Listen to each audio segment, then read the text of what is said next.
Ina, bumbilya, unti-unting nawala ng sindi. Hanggang isang gabi, bumalot ang kadiliman nang mawalan ng ilaw ang aming tahanan.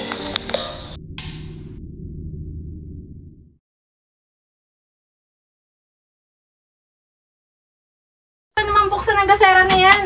Ito na. Kayo ay mag-ayos-ayos na at dadating na mamaya ang pinsan nyo. Nang dadating ang pinsan ko? Excited na ako. May pasalubong kaya siya sa atin. Dito na ba siya titira na? Naku, wag nyo munang guluhin yun at yun ay pagod sa biyahe. Hayaan nyo muna siya magpahinga pagdating dito sa bahay. Kawawa naman ang ate ko. Magiging ayos na naman siya dito, di ba, Nang?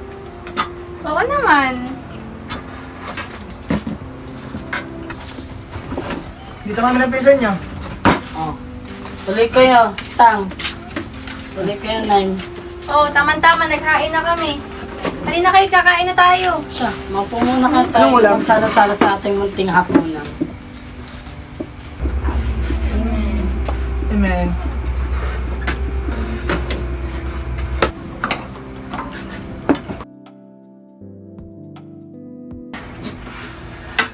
Ay, Nay, wala akong makita. Ano ba yan? Hindi naman kasi sinarado ang pinto eh. Yan tuloy. Palindi, mausok.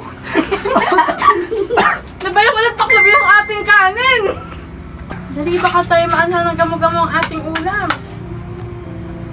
Oh my God. Basta, Shara, lagi mo lang tatandaan na welcome ka dito at isipin mo na parang sariling bahay mo na rin ito. Opo, tita. Thank you po. Tsaka una pala naman, hinabilin ka na sa akin ni ate. Nahati, ano ba? Nasaan na? Ano yung, bakit mo ginalaw yun? Bakit ko nakailangan? Hiniram ko lang naman. Kasi ikaw kung saan ka mo nilalagay eh. Ay nako kayong dalawa! Bihati-ihatin mo muna si Shara sa kanyang kwarto. Dali mo yung isang gasera dito. Sige Ikaw po, naman, Nang. Peter. Tulungan mong hanapin yung lente na hinahanap ni Pedro. Sige po, Nay. Ate, dito tayo.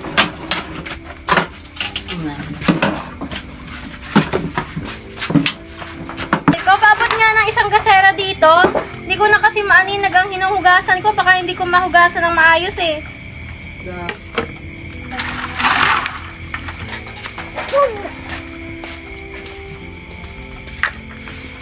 Mahal ko. 1, 2, 3, go! Sana maging maayos lang yung pamangkin. Oo nga eh. Unawain na lang natin siya kasi mahirap naman ang mawala ng isang ina. Nang, pero ako ng isang gasera. May hinahanap na ako. Hindi ko makita. Mamaya na, Pedro. May ginagawa pa ang iyong ina. Sige po, Tay. Aray ko.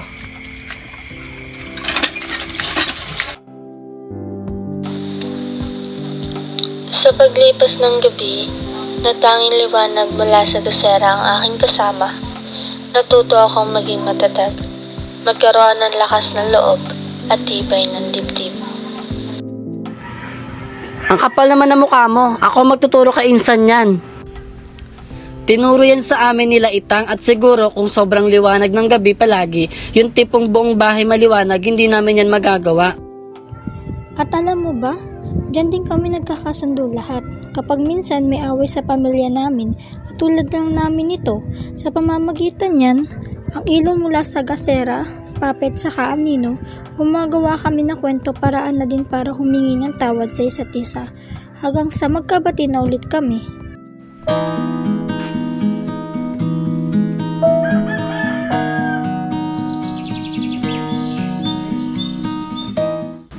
Tay, nandiyan ka na pala sa kagaling. Ay, kumuha ng bill ng kuryente. Mababa pa rin naman. Hindi naman tayo gumagamit ng bumbilya eh. Balita ako yung tindahan ni Aling Candelaria ng kandila, umaasenso na daw. Talaga ba, Tay? Magandang balita yan na. Kanina naman nalaman. Kita ako kun pare, naghahanap ng bagong trabahador doon. Hindi naman ako nakapagtapos. Pwede ako doon. Ako po. Ano po yun? Nandito po ba si Shera? Ako po si Honey. Kaibigan niya po ako galing syudad. Nais ko lamang po siyang bisitahin. Dito po, pasok po kayo. Ate, may bisita ka.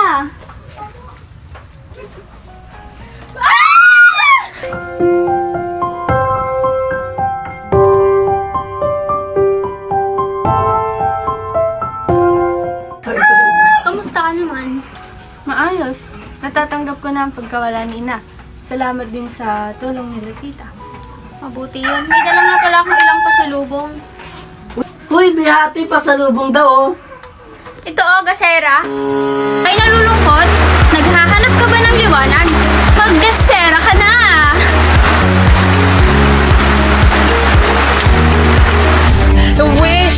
Wishing you, wish me daily what you do, wish you be, wish you might, wish you never.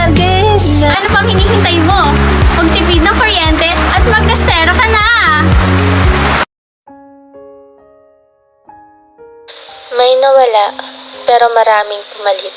Hanggat may nakasinding gasera, may saya, may pag-asa. Ito ang kwento ko. Ang aking ina ay tila isang bumbilya na noong naglaho para bang bumaligtad ang aking mundo. Punong-puno ng kadiliman at lungkot. Ngunit sa pagkawala naman noon ay maraming umusbong na bagong liwanag. Tulad ng gasera, ang pamilyang kumupkop sa akin, na silang muling nagbigay ng gabay. Sa pagkawala ng bumbilya, maraming positibo at negatibong naibigay. Ngunit nasa tao pa rin kung paano makakasabay sa agos ng buhay.